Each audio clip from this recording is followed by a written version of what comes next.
शिक्षा विभाग के अपर मुख्य सचिव हैं doctor S Siddharth. Doctor S Siddharth का फैसला बिल्कुल कड़क होता है और कड़क मिजाज के अधिकारी हैं डॉक्टर एस सिद्धार्थ। शिक्षक को यह लगा कि जब के पाठक चले गए तो एस सिद्धार्थ आ गए तो अब हमें थोड़ा रिलीफ मिलेगा, लेकिन ऐसा लगता है कि डॉक्टर एस सिद्धार्थ भी अब के पाठक से कई कदम आगे हैं। ऐसा मैं इसलिए बोल रही हूं क्योंकि के पाठक क्या भी बड़े बड़े फैसले लेते हैं डॉक्टर एस सिद्धार्थ। अब देखिए, सबसे बड़ा फैसला डॉक्टर एस सिद्धार्थ का निकल कर आ गया है। डॉक्टर एस सिद्धार्थ ने प्रिंसिपल प्रधान शिक्षकों की पावर जो है अब कट कर दी है। बिहार के सरकारी स्कूलों में मध्याह्न भोजन संचालन व्यवस्था को लेकर शिक्षा विभाग ने एक बड़ा फैसला लिया है। अब स्कूलों के प्रधानाध्यापक और प्रधान शिक्षक इस योजना का प्रभार नहीं संभालेंगे। इसके बजाय किसी अन्य शिक्षक को यह जिम्मेदारी दी जाएगी। इस बदलाव को पायलट प्रोजेक्ट के रूप में राज्य के 10 जिलों में लागू किया जा रहा है। शिक्षा विभाग के अपर मुख्य सचिव डॉक्टर एस सिद्धार्थ ने शैक्षणिक कार्य प्रभावित होने पर यह निर्णय लिया है। इसके संदर्भ में सभी जिला शिक्षा पदाधिकारियों और जो भी माध्याह्न भोजन कार्यक्रम पदाधिकारियों को पत्र भेजा गया है। अपर मुख्य सचिव एस सिद्धार्थ ने बताया कि विभाग में समीक्षा में पाया गया कि प्रधानाध्यापक और प्रधान शिक्षकों का बहुमूल्य समय एमडीएम संचालन में व्यर्थ हो रहा है, जिससे बच्चों की पढ़ाई अफेक्ट हो रही है, जिससे स्कूलों की शैक्षणिक गतिविधियां प्रभावित हो रही है। इसके अलावे बीच बीच में विवाद की स्थिति भी सामने आई। इस महीने की अवधि में इस प्रोजेक्ट की पूरी समीक्षा की जाएगी। इसके आधार पर यह तय किया जाएगा कि भविष्य में पूरे राज्य में यह व्यवस्था लागू की जाए या नहीं।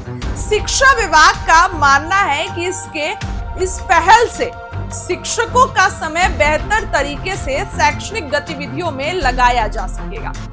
अब आपको बता दें कि पायलट प्रोजेक्ट जो है, इसके तहत प्रत्येक जिलों में एक प्रखंड में यह पायलट योजना 13 मई से 13 जून तक चलाई जाएगी। इसके तहत एमडीएम का प्रभार किसी अन्य शिक्षक को सौंपा जाएगा।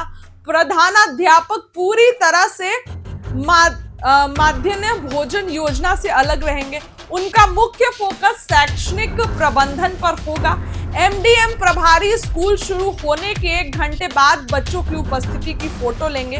उपस्थिति के आधार पर भोजन की संख्या तय होगी और रसोइयों को सूचित किया जाएगा। यानी कि शिक्षक अन्य काम में बिजी नहीं रहे, इसीलिए डॉक्टर एस सिद्धार्थ ने इतना बड़ा फैसला लिया। और डॉक्टर एस सिद्धार्थ ने इस काम के लिए किसी और को अपॉइंट करेंगे ताकि शिक्षक बच्चों की पढ़ाई पर ध्यान दे पाए और बस शैक्षणिक गतिविधियां ही करें, जिससे उनका फोकस एक जगह लगा रहे। शिक्षा विभाग में लापरवाही ना हो, फर्जीवाड़ा ना हो और शिक्षक जो है वो किसी और काम में ध्यान ना बटाएं। इस कारण से डॉक्टर एस सिद्धार्थ आए दिन नए नियम जो है वो इंट्रोड्यूस करते हैं, चाहे वो बच्चों की अटेंडेंस का हो, चाहे शिक्षकों की अटेंडेंस का हो। डिजिटलाइज तरीके से अटेंडेंस जो है वो बच्चों का बनना होता है, ताकि जो है डिजिटलाइज तरीके से शिक्षक जो है वो अटेंडेंस अपलोड करे, ताकि उसमें कोई फर्जीवाड़ा ना हो। अचानक डॉक्टर एस सिद्धार्थ स्कूलों का जायजा लेते हैं कि स्कूल में पढ़ाई हो रही है कि नहीं, बच्चे जो है वो पढ़ रहे हैं कि नहीं, आखिर शिक्षक कहीं अटेंडेंस लगाकर गायब तो नहीं है। इन सब चीजों पर डॉक्टर एस सिद्धार्थ का ध्यान रहता है। इसीलिए जो है अब ये नया नियम डॉक्टर एस सिद्धार्थ ने निकाल दिया है और सभी जो है प्रधानाध्यापक और प्रिंसिपल का पावर यहाँ पर कट हो गया है, क्योंकि जो और इस चीज के लिए नए जो है लोगों की नियुक्ति की जाएगी, जो लोग इस चीज को ध्यान देंगे और इस चीज को ध्यान में रखेंगे।